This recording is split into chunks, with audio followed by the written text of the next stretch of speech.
Hello friend, welcome to my channel DRX Matt. दोस्तों, आज की वीडियो में हम बात करेंगे पेंटोसिड DSR कैप्सूल के बारे में।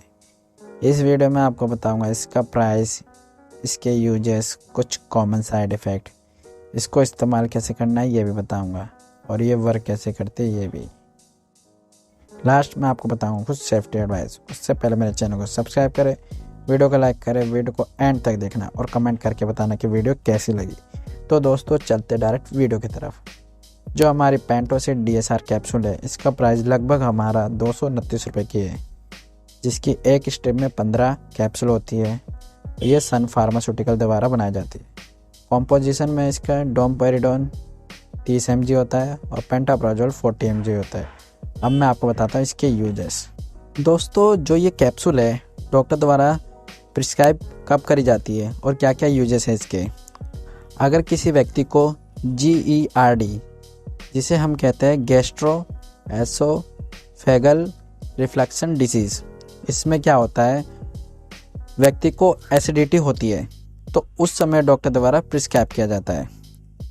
अगर पेशेंट को हार्ट बर्न हो रहा है, मतलब उसको एसिडिटी की वजह से उसके चेस्ट में जलन मच रही हो, तो उस समय भी दिया जाता है। और ये भी देख रखा है अगर उसे डिस्पेप्सिया हो रहा हो। इसमें क्या होता है कि इनडाइजेशन, मतलब जो डाइजेशन सही से नहीं होता, तो उस समय भी दिया जाता है। और कभी कभार स्टमक में पेन भी होता है, क्योंकि एसिडिटी हो जाती है, गैस बनने लगती है, तो स्टमक में पेन भी होता है और इरिटेशन भी होती है, तो उस समय भी डॉक्टर द्वारा दी जाती है इस कैप्सूल को। दोस्तों, ये भी देखा गया है अगर किसी व्यक्ति को NSAID की मेडिसिन प्रिस्क्राइब किया जाता है, जिसे हम कहते हैं non steroidal anti inflammatory drug, जिसमें हमारा आता है कोई भी दर्द की होती है दवाई, जिसमें आप देखा होंगे कि ब्रूफेन हो गया हो, फ्लेक्सन हो गया हो, दर्द की दवाई होती है, तो उस समय डॉक्टर द्वारा ये एडिशनल में प्रिस्क्राइब किया जाता है इस कैप्सूल को। जिससे क्या होता है, जब आप इस मेडिसिन को खाते हो दर्द की, तो वो एसिड सिक्रेशन ज़्यादा करने लगता है, जिसकी वजह से एसिडिटी और छाती में जलन होने के चांसेस बढ़ जाते हैं और पेट में भी दर्द होने के चांसेस बढ़ सकते हैं। तो उसको कंट्रोल करने के लिए भी डॉक्टर द्वारा प्रिस्क्राइब किया जाता है इस कैप्सूल को।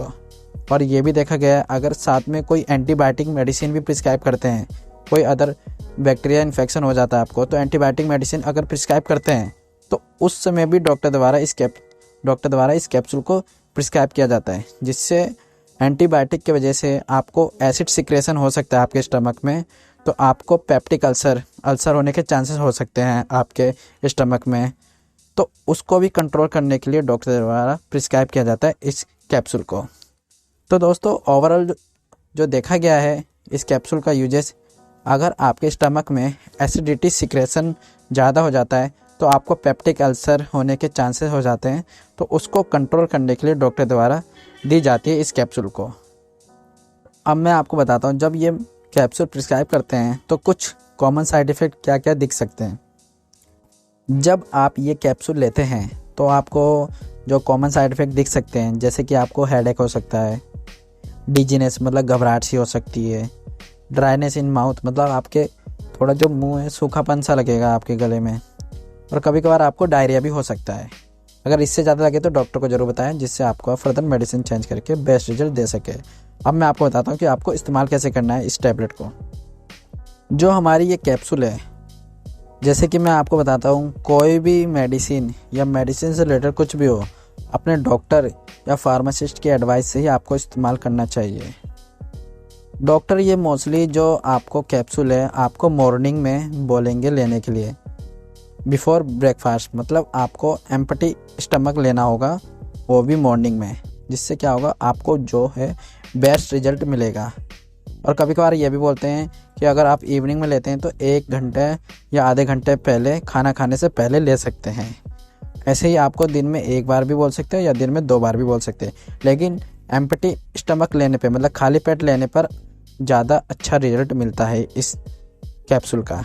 तो अब मैं आपको बताता हूँ, जब आप ये कैप्सूल लेते हैं, ये दवाई लेते हैं, तो ये कैसे वर्क करती है आपके स्टमक में। दोस्तों, इसके अंदर हमारा डोमपेरिडोन और पेंटाप्राजोल है, ये दोनों मिल के वर्क करता है। जो हमारा डोमपेरिडोन है, ये क्या है, एक टाइप का प्रोकाइनेटिक है।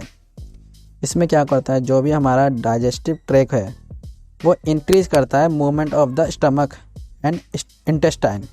जो भी हमारे स्टमक में या इंटेस्टाइन में फूड होता है उसकी इंक्रीज कर देता है, जिससे वो इजीली पास आउट हो जाता है हमारे स्टमक से। और जो हमारा पेंटाप्राजोल है ये हमारा एक टाइप का पीपीआई है, जिसे हम कहते हैं प्रोटॉन पंप इनहिबिटर। ये क्या करता है, अगर जो भी हमारे स्टमक में एसिड का सिक्रेशन इंक्रीज हो जाता है उसको रिड्यूस करने में हेल्प करता है। तो ये दोनों मिलके ऐसे ही वर्क करते हैं जिससे आपको बेस्ट रिजल्ट मिलता है। अब मैं आपको बताता हूँ कुछ सेफ्टी एडवाइस जब आप इस कैप्सूल को लेते हैं। तो जो मैं आपको बताना चाहता हूँ सेफ्टी एडवाइस, उस पहले तो आपको डॉक्टर की एडवाइस से ही लेने हैं, और तो लंबे समय तक बिल्कुल नहीं लेना, क्योंकि लंबे समय तक अगर आप इस कैप्सूल को लोगे तो आपके जो इंटेस्टाइन में एसिड होने का सिक्रेशन है वो भी धीरे धीरे बनना कम हो जाएगा।